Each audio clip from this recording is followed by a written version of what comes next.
Good. Hi, everybody. Morning. We'll talk about diabetic retinopathy. There's a lot of stuff to cover.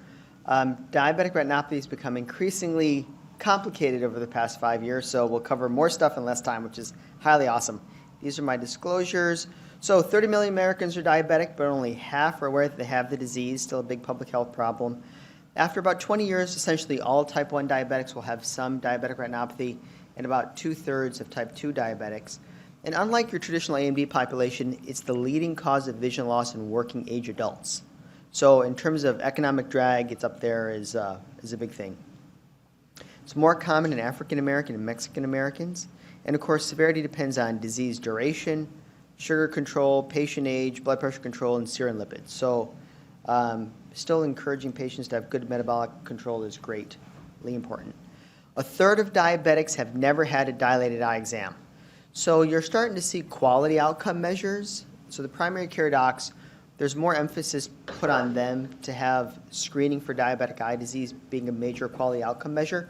So when you're out in practice or if you're part of an ACO, being able to work with the primary care doctor and get them back timely reporting is actually critical for their own quality measurements, our quality measurements, and your livelihood. Because if you're not working, if you don't have a good working relationship with the primary care doc, they're going to stop sending you stuff because you're affecting their income. So that's important. And this is slightly older data, but there's a lot of patients who back in the laser era could have benefited from laser who never got any. Again, patients are losing vision. Laser was cheap and effective. So the screening guidelines are the following. Type 1 diabetics, traditionally you start screening them 5 years after diagnosis. So this is your typical 12-year-old kid on the playground, goes down, rushed to the hospital in DKA.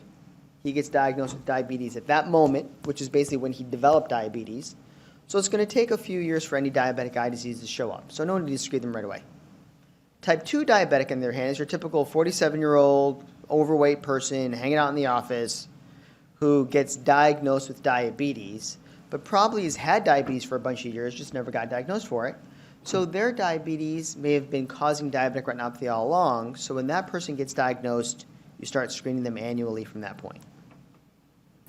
If somebody comes in with let's say you're the first person to see them, and you look in and you see kind of hot mess diabetic eye disease going on, and now they're finally going to see the endocrinologist tomorrow, their sugar control is finally going to get brought on board.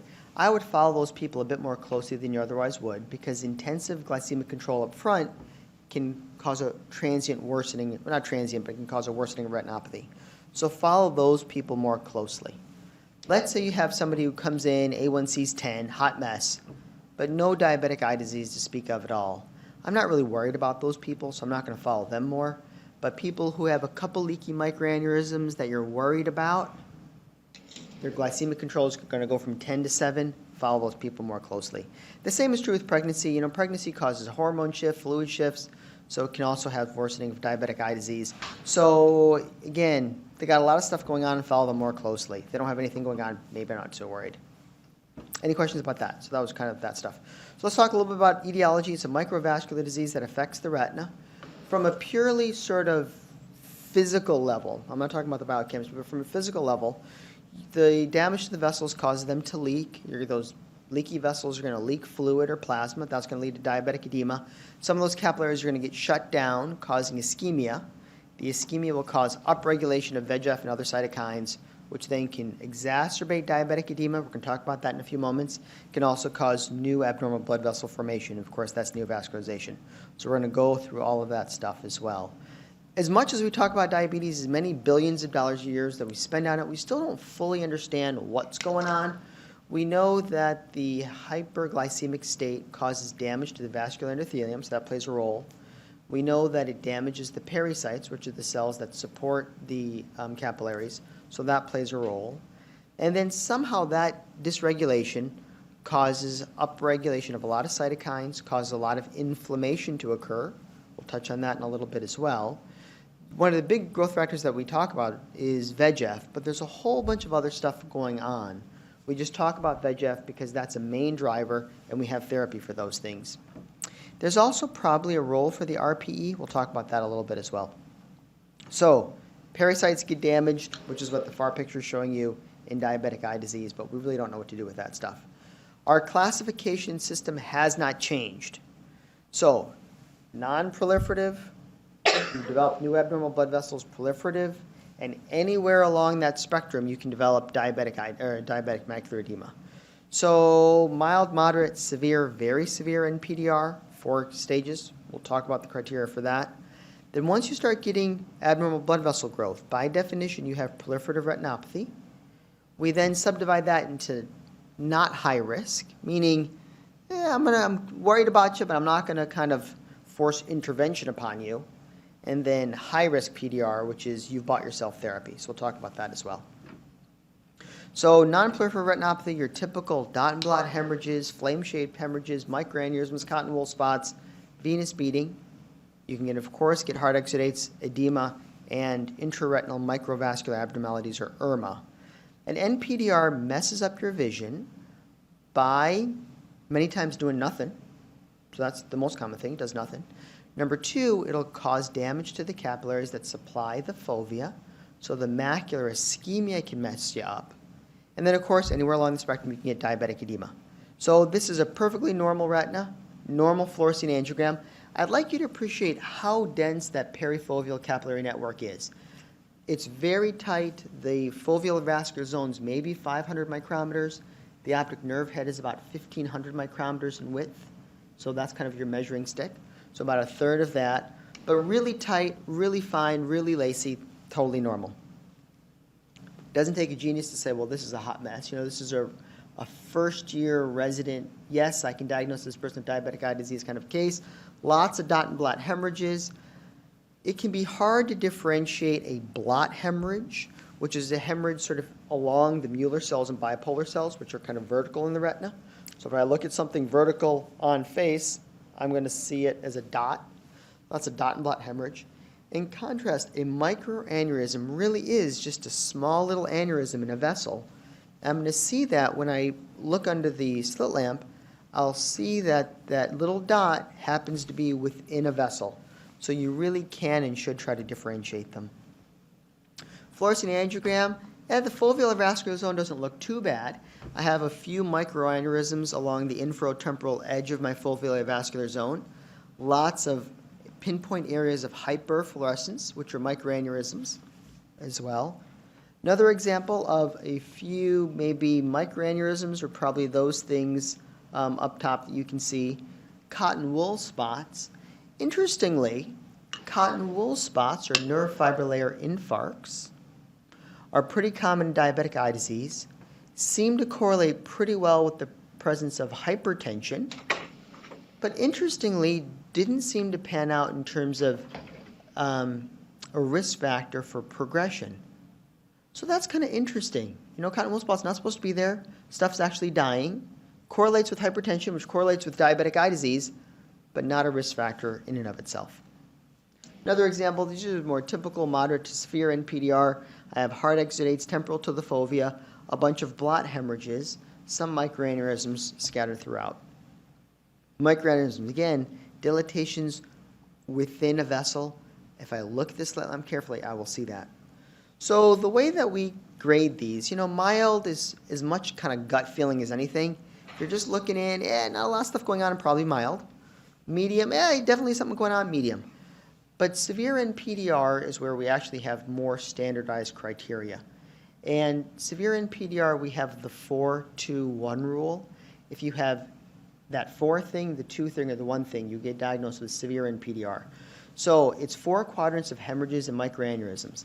Now, when I was a first-year resident, I thought, well, if I have a microaneurysm here, you know, north, south, east, and west, that's 4 quadrants of hemorrhages. That must be what we're talking about. No, I was wrong. Last week I realized that I was wrong. It's a good amount of hemorrhages. There's reference photos I'll show you, but it's really kind of lots of hemorrhages, lots of hemorrhages, lots of hemorrhages, lots of hemorrhages. That's what we're looking for. 2 quadrants of venous beading is important.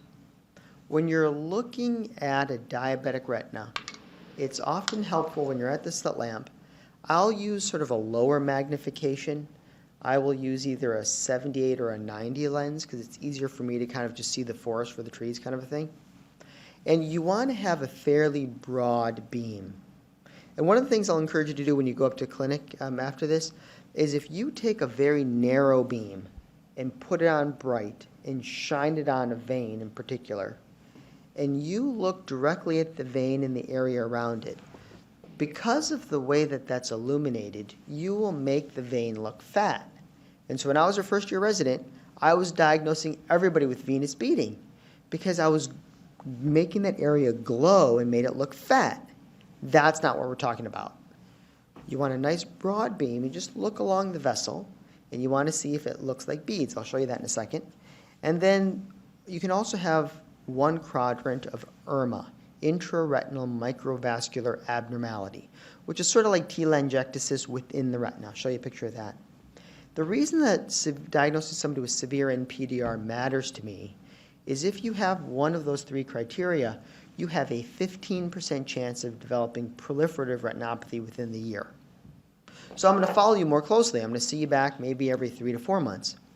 If you have two of those three characteristics, we'll give you another category called very severe NPDR, and you got about a 50% chance of converting to proliferative retinopathy during the year. So it's one of the main things that we look for to see if you're going to progress. So again, this is the kind of hemorrhages we're talking about. You know, reasonable amount of hemorrhages. You don't have to count them, but yeah, hemorrhages there.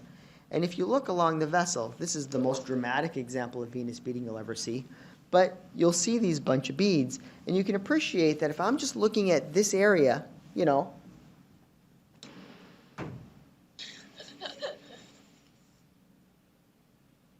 so if I'm just looking at this little sliver, it can be really hard to see. But if I open up my beam really wide and just take a look at the vessel, it's much easier for me to see. Here's IRMA, intraretinal microvascular abnormality. It's sort of that area smack dab in the middle of the photo where it looks just like flat neo, but it's really telangiectasis, if you will, within the vessel. Here was the picture you got back when. So when you were an investigator in these important diabetes trials, which we'll talk about, they sent you a little Kodachrome slide, which maybe nobody's even seen before. Paul Simon used to sing a song about that, but little slide, and you would look at it like this with one eye, and you would see this little vessel, and that was intraretinal microvascular abnormalities. So, you know, these are subtle kind of changes. Now, with time, that non-proliferative retinopathy develops, bless you, becomes proliferative retinopathy, where you get new blood vessel growth. Those new blood vessels can grow on the optic nerve head. They can grow someplace else in the retina, so we call that neovascularization elsewhere, or it can grow on the iris, which is bad. So this person, maybe they have severe NPDR, but this other eye has proliferative retinopathy. They have to. The reason is they have diabetic eye disease. It doesn't take a rocket scientist to say that. Although I cannot see the new blood vessels themselves, I see that blob of ketchup or blood on top of the optic nerve. So the only way that blood is going to be able to not be within the retina, but it's going to be able to be on top of the retina, sandwiched between the retina and the vitreous, is by being a vitreous hemorrhage. So by definition, that person has proliferative retinopathy, vitreous hemorrhage. Again, a whole lot more stuff going on. When you first look in here, yeah, I can see hard exudates, I can see blotchy hemorrhages, I can see some blood vessels, but it's not until I start looking at this that I realize, you know what? All those crazy blood vessels on the far picture is all actually neovascularization. There's probably more abnormal blood vessels than there are healthy blood vessels. And so you want to, again, when you're looking at this diabetic retina, it's easy to kind of get so focused on looking at a microaneurysm, looking at a hemorrhage, looking at whatever, that you really need to mentally and physically take a big step back, lower the mag and everything, open up your beam, and just take a look at what's going on. So if I have somebody with proliferative disease, sometimes it's actually easier for me to figure out what's up with the headlamp, where I'm able to get a very wide view and be able to say, oh yeah, wow, they got a lot of crap going on. And then I'm going to take a look at them again at the slit lamp. So again, the bird's eye view is very helpful here. I just want to show you this one fluorescein. Again, look up top, yeah, not a bad fluorescein. Look over into the upper right, the fluorescein looks, you know, not really a disaster. And then this bottom left, pretty good, right? But no, If I look over here, you'll see that they're sort of to the far right-hand side of the screen. It's kind of dark, and then the other half is kind of bright. What I'm looking at here on this photo to the left, all of that's neovascularization. This person has one huge plane of neovascularization, which is basically made of almost like a retina on top of the retina. So you have to really sort of take a step back and look at these eyes and say, you know what? Are these blood vessels normal or abnormal? And now that I start looking at that with that knowledge, yeah, you know, there's a lot more blood vessels, much more Medusa head going on over here than I would anticipate in a regular retina. So that should get my attention. Another fluorescein with neovascularization of the disc. Sometimes the neovascularization of the disc is very prominent and sort of grows out towards you. You wouldn't miss that.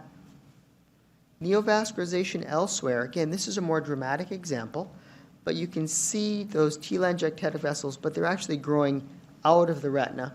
So neovascularization elsewhere. As an aside, neovascularization elsewhere always occurs where perfused and non-perfused retina meet. That's true in diabetics, that's true in sickle cell, it's true in sarcoid, it's true in vein occlusions, it's true basically in all diseases. So does that hold true here? Well, yeah, it does. If I look at the outside perimeter, sort of, you know, between 1 and 6 o'clock, I don't really see much blood vessel growth, but inside I see a fair number of blood vessels.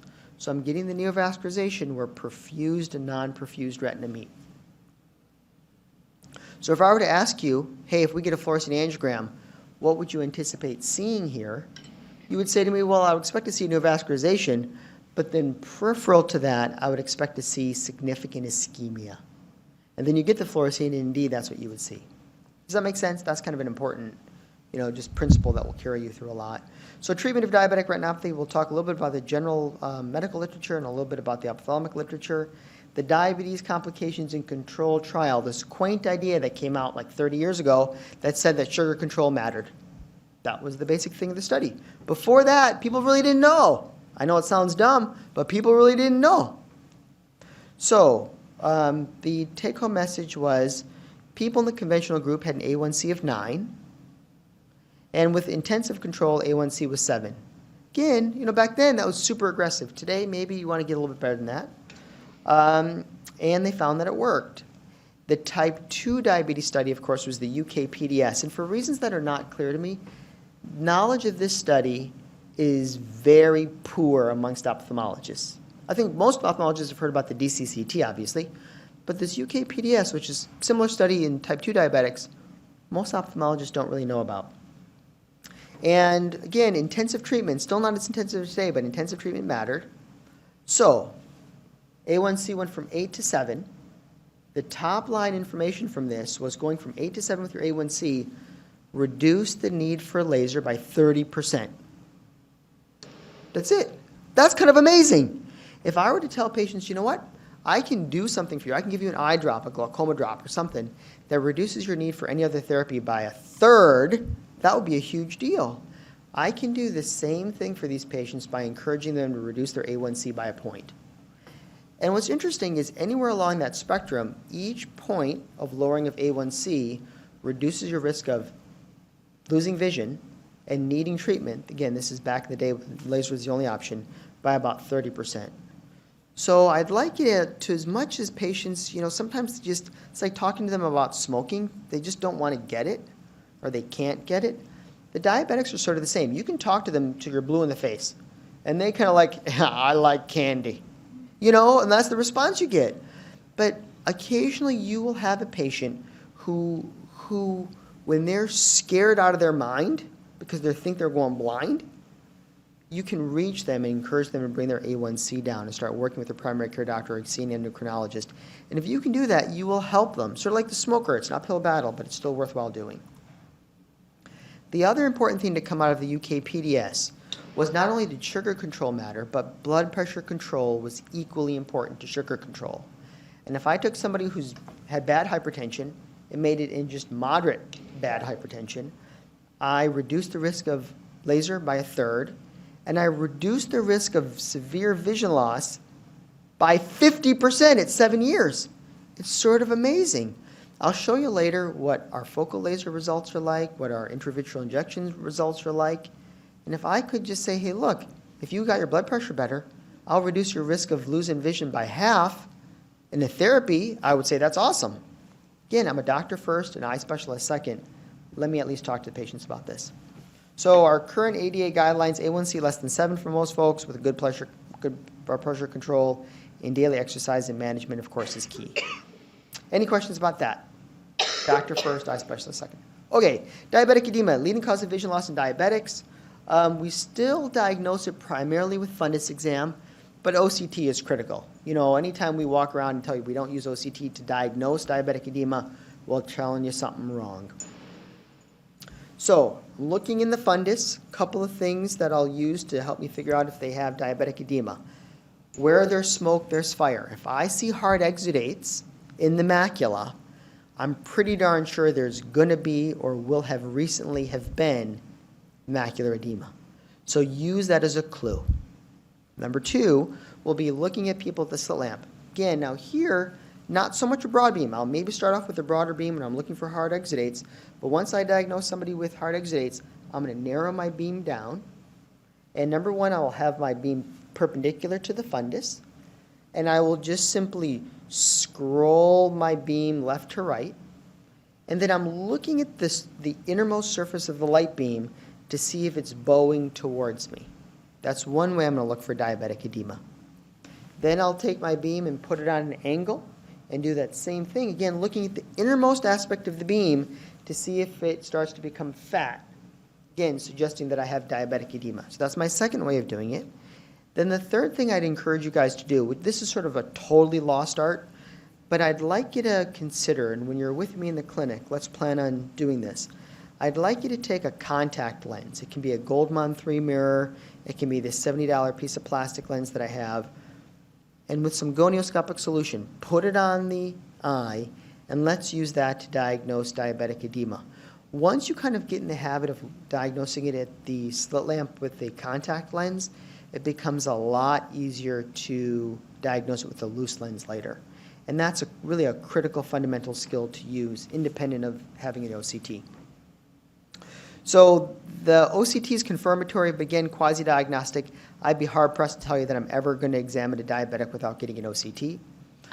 The role of fluorescein angiography is really to tell me if there's macular ischemia and to help me plan treatment. It's not to diagnose diabetic edema. One other thing, OCT thickness. If you have more than 250 micrometers in thickness, that's kind of our cutoff for, hey, you got diabetic edema. So the traditional teaching of diabetic edema was there a question, Nika? How aggressive are you with getting an FA to help identify like a subclinical ER or something that you might not see on your exam? So Dr. Bergeri's question is, what's the role of getting fluorescein angiography to keep the retina specialist honest? Because we miss stuff. And will you get that to diagnose neovascularization that maybe you didn't see? That's an awesome question to which I don't have an awesome answer. There are definitely cases of diabetic edema where I look in, I'm like, yep, this person has mild non-proliferative retinopathy, diabetic edema. I'm going to get the fluorescein angiogram to help me evaluate the diabetic edema component. And then they're getting sweeps on the fluorescein angiogram, and how did I miss all that neovascularization elsewhere? And so that definitely happens. But I still won't get it for that purpose for 2 reasons. Number 1, unless they have neovascularization of the disc or they have vitreous hemorrhage, I'm probably not going to treat them. So it doesn't change my immediate management. And then, yeah, that's really the main thing. But having said that, there's definitely patients in whom you have they get this very ischemic retina where you look in, you don't see the dot and blot hemorrhages, you don't see much in the way of microaneurysms, and it doesn't really look that bad. But, you're just like, something smells a little funny here. Maybe I'm looking in and I'm not seeing as many vessels as I would anticipate. Those patients I may consider getting a fluorescein just to keep me honest. But still, on a board exam, you would say no role. So CSME, this was the traditional way that we evaluated patients with for macular edema. You still need to know these criteria, but the world has changed a little bit since then. So CSME, 3 criteria. Retinal thickening within 500 micrometers of the foveal center. So we talked about your traditional fovea being 500 micrometers of the foveal avascular zone. That's a 250 micrometer radius around the fovea. So this will be double that. So 500 micrometers. Any edema within that area, 1 criteria. Second criteria, I got that same circle. If I have any hard exudates in there, I got smoke with the patch of edema that's touching the exudates but just outside of that circle, that's my second one. The third criteria is a big patch of edema, a disc area in size, any part of which is within a disc area of the center of the fovea. Let me show you these in a schematic. So, diabetic edema, any part of which was within 500 micrometers of the fovea, ding, ding, ding, we have a winner. They don't have to have hard exudates for that one. Another example. Second, take that 500 micrometer circle. Yep, just barely, but I got some hard exudates in that area associated with macular edema. That's a second type of criteria, CSME. And then the third is my immediate foveal area looks good, but if I take a disc area in size and draw that circle, whoa, I got this big old patch of edema, part of which is within that disc diameter. They also meet criteria for clinically significant diabetic macular edema, or CSME. Any questions about that? Because that's going to pop up on an exam at some point in your life, I'm sure. Okie doke. We talked about that. We'll skip the OCT. So, this CSME, that stuff really grew up hand in hand with the early treatment of diabetic retinopathy study, the ETDRS. The ETDRS study, one of the landmark studies in all of medicine, not just ophthalmology, asked 3 questions. Number 1, is laser effective for the treatment of clinically significant diabetic edema? Yep. And back then, retina specialists were happy to lose less, so it reduced the risk of vision loss by 50%. Big deal. Big deal. Is that focal laser? Focal laser. Focal argon laser photocoagulation. Thank you for clarifying that. Second, does aspirin help? You know, we talk about microvascular complications, we talk about ischemia, we talk about these blood vessels just shutting down. So maybe an anti-inflammatory medicine, an anti-thrombotic medicine like aspirin would help. And no, didn't seem to make a difference. And third, if I take this person who I'm concerned about, geez, maybe they got severe NPDR, if I put in PRP up front, will I help them? Probably not. Landmark graph, lose less. Not make you better, which is what we think of now, lose less. So, top dark line, over 3 years of treatment with doing nothing, slow, steady vision loss. I do focal laser for patients with any of those 3 clinically significant diabetic macular edema criteria. I reduce the risk of vision loss 50%. Big deal. Focal laser's cheap. It's easy. Doesn't hurt. Maybe you need it a few times in your life. Once it's in, I don't have to worry about you ever showing up again because it's going to work. Very cost-effective treatment. Reduces the risk of vision loss 50%. So, hot mess before laser, after laser, less of a hot mess. Too hot. But focal laser, with time, those spots fade away, and I can see some changes in the retinal pigment epithelium. Really bad diabetic edema, I would never laser that person today, but back then we used to. Zap, zap, zap. Laser had a few complications. Number 1, you could hit the center of the fovea. Generally not a good outcome. If you made it too hot and too confluent, you give patients a scotoma. That's bad. And 3, if your laser was too hot, you could puncture Brooks membrane. Anytime you have a puncture to Brooks membrane or a break in Brooks membrane, a new blood vessel can grow. That's a choroidal neovascular membrane. That's interesting. That's the same thing that happens with the drusen and AMD, same thing that happens with choroidal rupture from trauma, same thing that happens with a lacquer crack from a myope, from whatever else you can think of, from PIC, multifocal choroiditis. Any condition that damages Brooks membrane may allow a choroidal neovascular membrane to form. True across all retinal diseases. Any questions about that? Okay, so up until about the early 2000s, I can help you lose less. That was my gig, lose less. Then along came Kenalog. intravitreal catalog injection, which was, this paper was actually by a former Wills faculty member, and results were really impressive. So this person, diabetic edema, swelling on the OCT, one shot, triamcinolone, cheap, $5. Come back in 6 weeks later, edema's gone, vision's better, fluorescein angiogram's way better, really awesome. First time a retina specialist can actually make you better. Big deal for us. Huge win. So we started doing this all the time. The federal government wanted to waste taxpayer dollars by doing this randomized trial on something that we knew worked. Why did they do this? I have no idea. So they took patients who had DME, vision from 20/40 to 23/20, and randomized them to laser alone, 1 milligram of triamcinolone, 4 milligrams of triamcinolone. And you followed these people for 3 years. And what happened? The laser group improved by a line.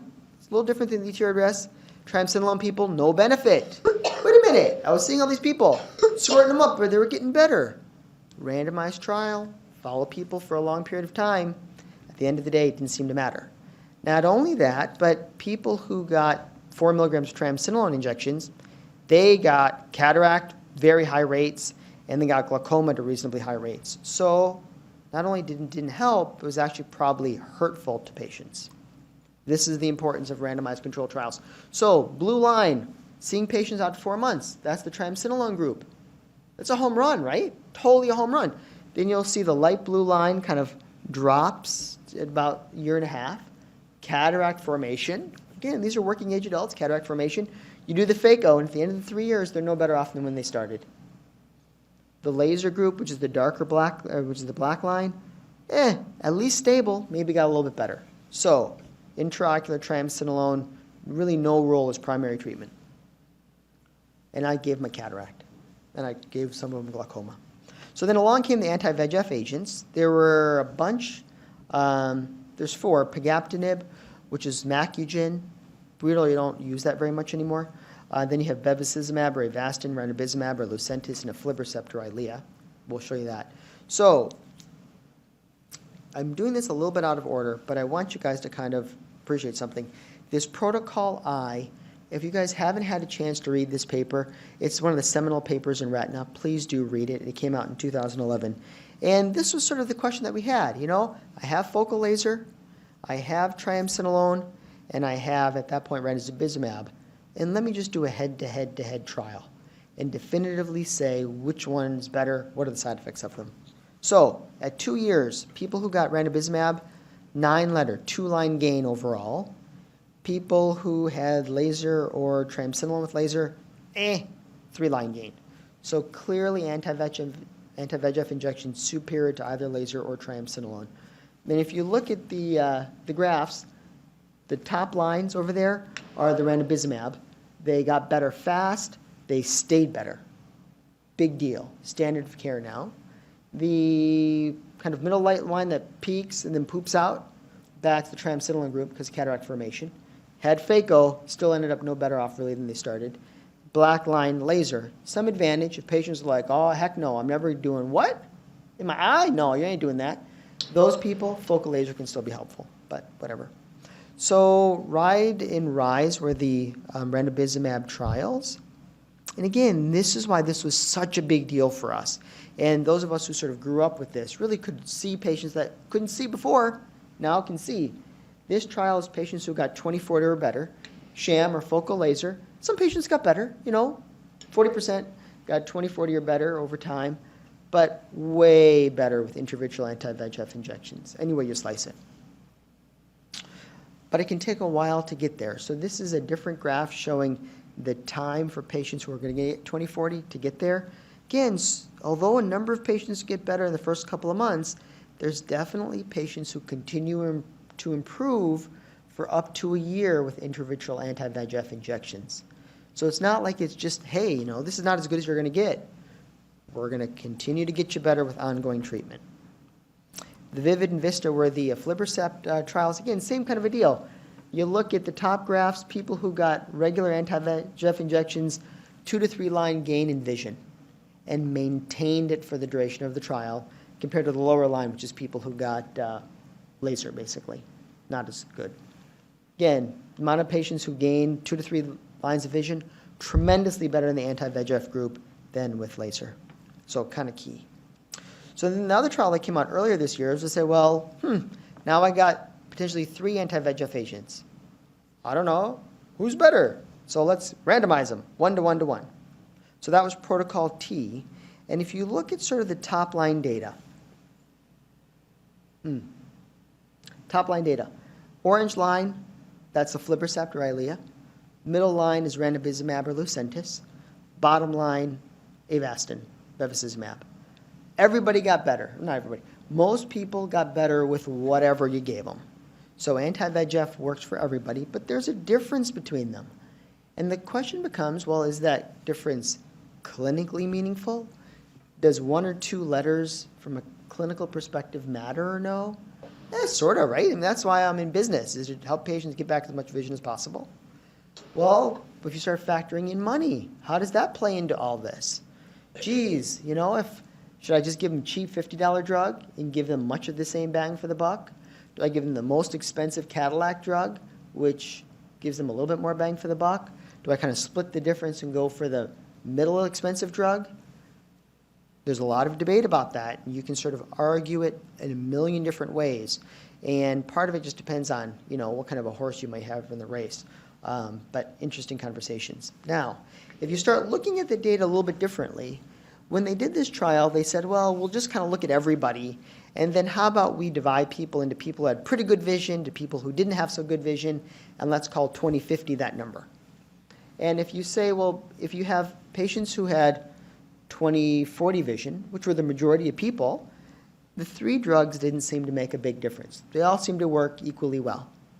But if I take people who have more significant vision loss, which was the minority of patients, well, gosh, now there starts to be a bit more of a spread between the drugs, with aflibercept seeming to come out on top. Okay, so what does that mean? Well, you could say that aflibercept has clearly been shown in a very well-conducted randomized clinical trial that it's better. You should just use that. Okay, you can say that for sure. You could say, well, maybe I'm not in that group.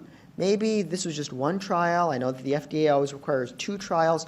We didn't spend a lot of time looking at RIDE and RISE, but the RIDE and RISE were 2 identical trials, huge trials, same inclusion-exclusion criteria, same drug, but the percentages were actually a fair bit different in terms of who got better and with what dose. So maybe if we would do this trial, a second trial, those results may or may not hold out. You could say that. Maybe you could say, well, maybe you have to give everybody a chance with the cheap stuff before you switch them. Some insurance companies are mandating that. A lot of different ways to sort of argue this out. Any questions about that? Okay. Yes? One of those graphs shows 67% of people getting better with a sham injection. I showed you that? If I did, this one? Back. Forward one. This one? No, forward one. What's that 67%? Oh, gotcha. So that's oh,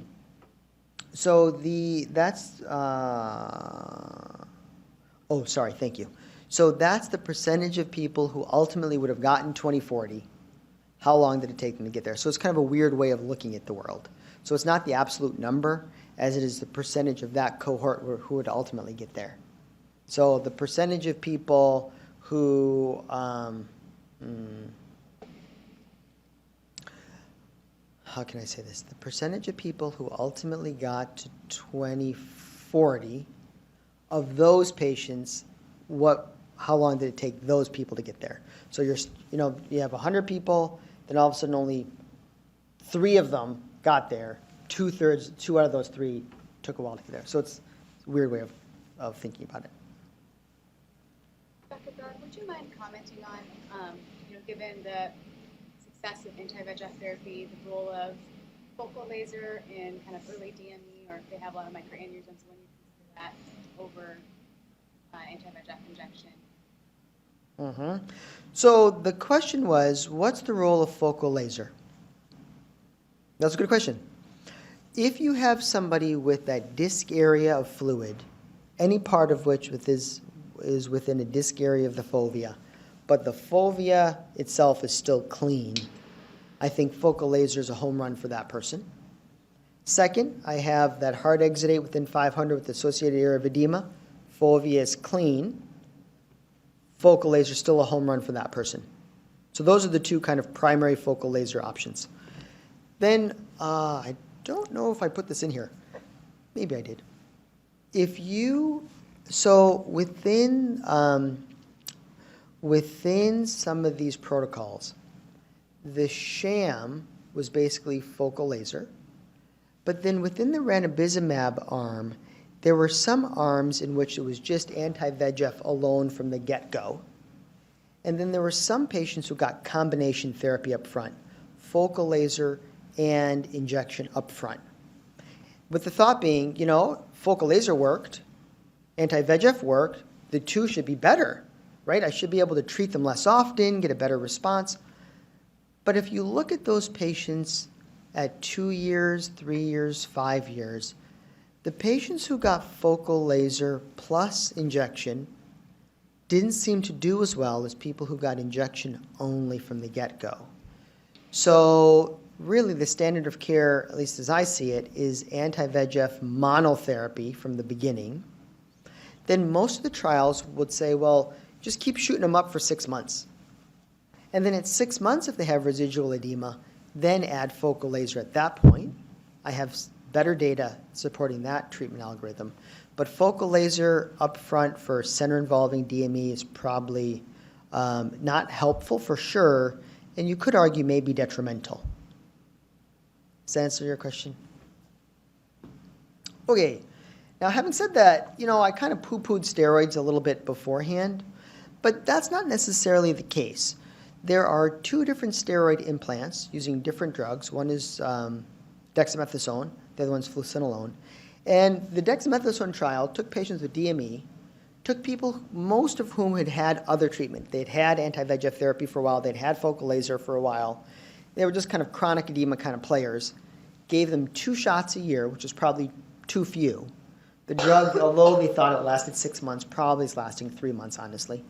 And gave them a shot. And what you found is you take these eyes who had chronic edema, refractory to other therapy, and you would have a reasonable chance of getting them back some vision.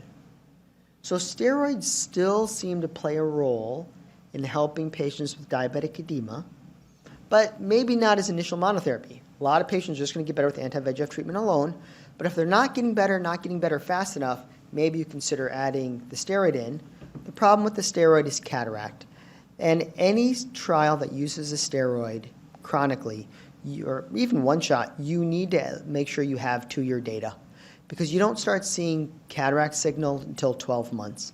So if somebody has a 6-month trial for a steroid and says there was 0 cataract rate, our steroid is safer, you say, that's great, I totally believe you, please show me 2-year data, because that's when you start seeing the signal. And if you start following these patients over time, they get cataract, and IOP becomes an issue. Then you have the Fluocinolone implant, which is a longer-acting implant done in the office, 36 months. Again, chronic, bad, hot mess eyeballs, half rotten. Compared to just kind of doing a whole lot of nothing, the steroid got you some improvement, and durable improvement with 1 shot. Again, right around month 12 to 18, you saw that dip because people were getting cataract, and then got phaco, and then the line started to go back up again. So steroids can still be helpful in select cases. Any questions about that? Those sort of super important kind of critical stuff. Vitrectomy for DME, still helpful. If I have this DME guy with an epiretinal membrane, just do a vitrectomy up front, will you please? Because I'm sitting there trying to iron this macula out while this thing is pulling on it. It's not going to work. Just remove the scar tissue. So that's helpful. PDR. So we're moving on from DME. Any last questions, takers? Proliferative retinopathy. So we talked about any neovascularization. I don't really care. But I do care if you have high-risk characteristics. So high-risk characteristics are defined as any neovascularization of the disc. I'll show you a picture of that. Neovascularization of the disc with vitreous hemorrhage. Neovascularization elsewhere with vitreous hemorrhage. So if you have a VH, you got high-risk characteristics. Or 3 of the following 4 criteria. So any neovascularization anywhere, even a little bud, 1 risk factor. Any neovascularization of the disc, that's a 2nd risk factor. More significant neovascularization of the disc, about a 1/3 of disc area, it's a 3rd risk factor.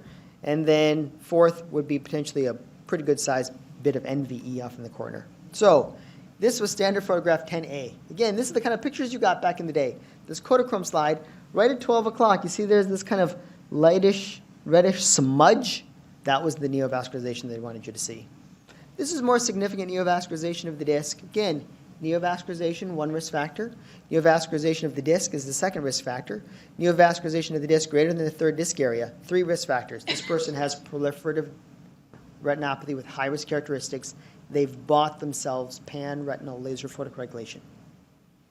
Another example, pretty significant neovascularization of the disc. Neo, one risk factor.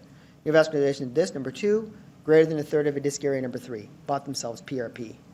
Very impressive. And V, again, lots of ischemia. If I'm seeing this kind of ischemia, they probably got Neo somewhere. So let me go look a little bit longer. 4 risk factors. Neo of the disc, greater than a third, vitreous hemorrhage. All 4 meet basically different criteria for high-risk characteristics, bought themselves PRP. Vitreous hemorrhage. Boat-shaped hemorrhage. Pretty common, you'll see this. So these are younger people, the vitreous is still attached. The diabetic vitreous is more adherent to the retina. But as you start developing a PVD, the vitreous starts to separate from the retina in parts, and part of the place that it separates is around the macula. So I have neovascularization of the disc. That neovascularization is going to grow into the vitreous. Then the vitreous is going to start to sag as I get older. It's going to pull on that neovascularization, causing those blood vessels to tear open, causing some blood, which is going to get trapped in the hyaloid, causing that boat-shaped hemorrhage. Sometimes I got those retina here, new blood vessels growing in the vitreous is pulling on the blood vessels, the retina gets pulled along with it, causing a traction detachment. So that's all that's happening here. So subhyaloid hemorrhage, boat-shaped hemorrhage, getting PRP. So laser decreases growth factors. The way I think about it is this. If I look at the diabetic retina, much of my ischemia is going to be in the mid-periphery and the periphery. And as those cells die, they're releasing all these growth factors. So what I'm doing is like a drowning man who you're trying to go save him, and he's trying to drag you down with him. You got a couple options. You can try to save him, or maybe you just need to shoot the drowning guy so he doesn't take you down with him. And that's basically what we're doing with PRP. We're killing off the dying retina so it no longer liberates these growth factors. If you're not getting VEGF, you're not going to get these abnormal blood vessel growth.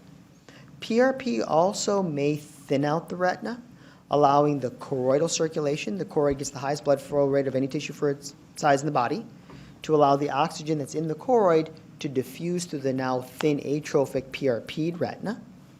The third thing that may happen is if I cook or burn the RPE, maybe I'm then stimulating the RPE. Maybe I'm doing one of those laser dermabrasion things to make my skin start glowing or whatever. Maybe the same thing's true with the RPE. Maybe I'm burning it, and then it grows back healthier and stronger and happier, and is better able to regulate some of these cytokines. So that may be a third role. So the goals of PRP are to get the neovascularization to shrivel up, to stop new neovascularization from growing, to reduce the risk of vitreous hemorrhage. PRP, one of the most cost-effective treatments in all of medicine, reduces the risk of basically blindness, severe vision loss by 50%. Patients don't like it. It can hurt. It can jack up their peripheral vision or their night vision because you're shooting their periphery or their whatever rods and cones you might have left, and it can sometimes worsen DME. So PRP, getting a little bit hot. You can see the old PRP in the middle is the darker spots, the fresh one being the white stuff. This is pretty extensive PRP, but if you're going to do PRP, make sure it goes out to the periphery. This PRP is backwards, right? So as we learned before, the neovascularization is going to occur where perfused and non-perfused retina meet. The problem with this PRP is that area up top is the perfused part, and the area out here is the ischemic part. So you want to put the laser in the ischemic part, not only in the healthy part. Again, same kind of an idea here. If I were to look at this stuff, this is great, this is super, whatever, but I have all this retina out here, which is going to be the ischemic retina, not the stuff in the macula. That's not giving the person the ischemic drive. It's all this peripheral stuff. So this PRP, frankly, is stupid because you're not really treating all the ischemia, and that's your goal, to treat the ischemia. After you PRP, you get those abnormal blood vessels just shrivel up, but you can still have persistent NVD even after extensive PRP. So let's say you do the neovascularization and they keep, or the PRP, and they keep bleeding. You can do vitrectomy for that. Now, I'd like you to think about something. So we talked about doing the PRP, getting the neovascularization to regress. Great, so that's super. But let's say you do that and the person keeps bleeding. What's the role of additional PRP? Well, this is a great question. On one hand, if I did really bad PRP in the beginning, right? Like that stupid PRP I just showed you. If I do stupid PRP and they keep bleeding, well, then maybe eventually I'll get it right and I'll keep doing more PRP and eventually the person will have proper PRP. But let's say I did a proper PRP, really good PRP, and then they keep bleeding, adding more laser probably has no role. The reason is I've gotten the neovascularization to regress. There's no active neo, perhaps. The reason they keep bleeding is because they have residual traction on the neovascularization. And whenever the vitreous starts to pull on those blood vessels, psst, it's going to bleed. So more laser is not going to get those shriveled up blood vessels to shrivel up more. It's like after the house dropped on the Wicked Witch of the West and her legs shriveled up and rolled in, dropping a second house on her is not going to make it to shrivel up more because it's already shriveled. So the way I fix that is I bring him into the operating room, I remove the vitreous gel, and I relieve the traction. So that's the role of that. Maybe just got a dense hemorrhage, I need to clear that up. And if you have a traction detachment, I can go in surgically and remove the areas of traction. If you're ever in the OR, I just want you to know 3 words, okay? If an attending says, what are the steps in diabetic vitrectomy? All I want you to say is, number 1, relieve the anterior to posterior vitreous traction. What does that mean? Well, most of the traction that I'm seeing is in the macula, right? That's really where most of the traction detachment is going to be, is along the vascular arcades. So when the vitreous is starting to separate from the retina, it starts to separate between, the vitreous base, or, up there at the aura, close to the lens, and towards the arcade. So that area comes off first. So when I'm doing my diabetic vitrectomy, I want to cut that in half because I don't want to have traction on the vitreous base. I don't want to bring in a retinal tear. So first thing I'm doing is relieving the anterior to posterior vitreous traction. Second thing I'm doing is I'm going to cut these bands in half. I'm going to cut them in half to isolate these things, divide and conquer. That divide and conquer is called segmentation. And the third thing I'm going to do is then remove the scar tissue itself. That's called delamination. So relieve AP traction, segmentation, delamination. If you can come up with those 3 terms, you will be a total retina rock star. We'll skip this for time. So diabetes is super common. You're a doctor first. Encourage them to do this stuff. There's a very interesting trial from the DRCR group that took these patients who had bad diabetic eye disease, who were receiving intervention, and they randomized them to 2 arms. One was, sugars, you should probably work on them. The second was, okay, let's talk about how important the sugars are. Let's talk about strategies to get you better. If you do this, we can stop you from going blind. Your heart will keep working and all this kind of good stuff. Here's some information. Go home. I'm going to call your primary care doctor, and we're going to work together as a team because that's what we're supposed to do. Guess what? That didn't do squat to budge patients' A1C at all. But still fight the good fight. And then current interventions work. And there's some cool stuff on the horizon. Thank you very much. Any questions or concerns?